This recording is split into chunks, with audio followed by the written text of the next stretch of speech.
Olá, sejam bem-vindos e bem-vindas ao AMF3, ao canal AMF3 Escola de Filosofia. O tema de hoje, na sequência destas pílulas filosóficas, é Fílon de Alexandria, uma figura que pode ser considerada o primeiro pai da tradição cristã.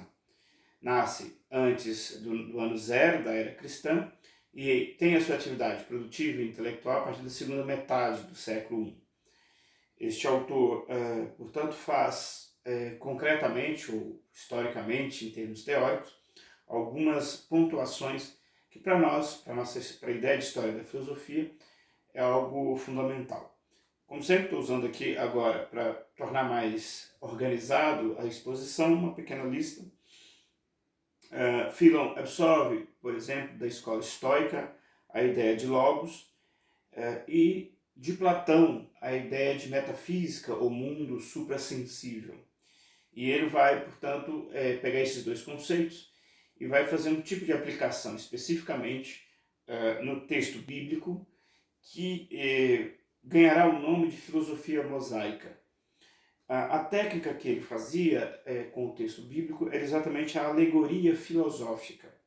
Essa técnica da alegoria, ela, portanto, vai criar uma escola em Alexandria com uma forte tradição de lidar com o texto de modo alegórico. Isso quer dizer o seguinte, que você pode ler o texto com vários níveis de compreensão e vai investigar e procurar, por trás de imagens e de outros símbolos, conceitos filosóficos. E ele vai, por exemplo, utilizar a expressão que é a retirada de Abraão, que sai da Caldeia e vem para onde hoje é a Palestina, por exemplo, que é parte do texto bíblico, né, do livro de Êxodo, por exemplo.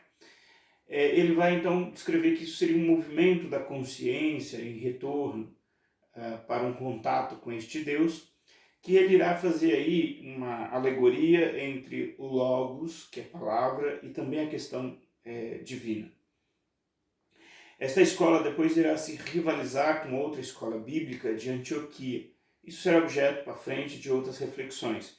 Mas essa técnica, portanto, alegórica, muitas das vezes foi condenada porque ela acabaria criando, digamos assim, a possibilidade de entrar outros conceitos dentro de uma palavra que para muitos era objetiva e não poderia ser lida desta forma. De certa maneira, essa tradição, esse modo de lidar com o texto, procurando um contexto ou algo por detrás do texto aparente, se formos estudar um pouco mais a tradição rabínica, a tradição da leitura da Torá, nós vamos observar como que é fortemente uma prática na tradição judaica que já era naquele tempo. Portanto, você toma o texto como um pretexto e você faz uma investigação filosófica considerando que ali tem verdades ocultas. Basicamente, esta é a primeira aproximação entre Fílon, de modo mais explícito textualmente, entre a tradição grega e a tradição cristã. Para concluir, eu fiz no ano passado um trabalho justamente fazendo essa relação entre Logos, por exemplo, e a poesia de Eugênio Tavares, de uma poesia, de um poema, não da poesia do autor como um todo, mas de um poema específico chamado A Força de Creteu, que é uma expressão em crioulo cabo-verdiano. E esse tipo de exercício que eu fiz ali um pouco mais longo, voltado mais para a academia, não como pílulas, como estou fazendo aqui, demonstra como que esse exercício alegórico é um exercício de exame e de leitura de um texto, procurando atrás dele estruturas, digamos assim, conceituais próprias da filosofia. Numa dada altura, portanto, o Fílon faz coincidir a ideia de logos enquanto palavra sagrada.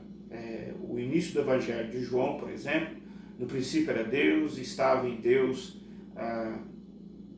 Eu agora me fugi a expressão por completo, mas a ideia de que o Logos e Deus tinham uma fusão inicial e que depois esse Logos se fez carne, Logos enquanto palavra. Então, essa palavra capaz de criar realidades. Esse tipo de fusão que ele faz a partir da leitura, por exemplo, do Evangelho de João, que é um evangelho, um texto, portanto, bíblico, que tem fortes articulações com a cultura helênica, portanto filosófica e sobretudo estoica.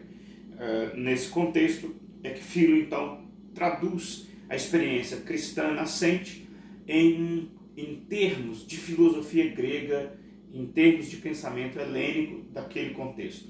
Mais helênico do que grego, porque o contexto cultural era exatamente este. Enfim, muito obrigado, até um próximo vídeo de aula.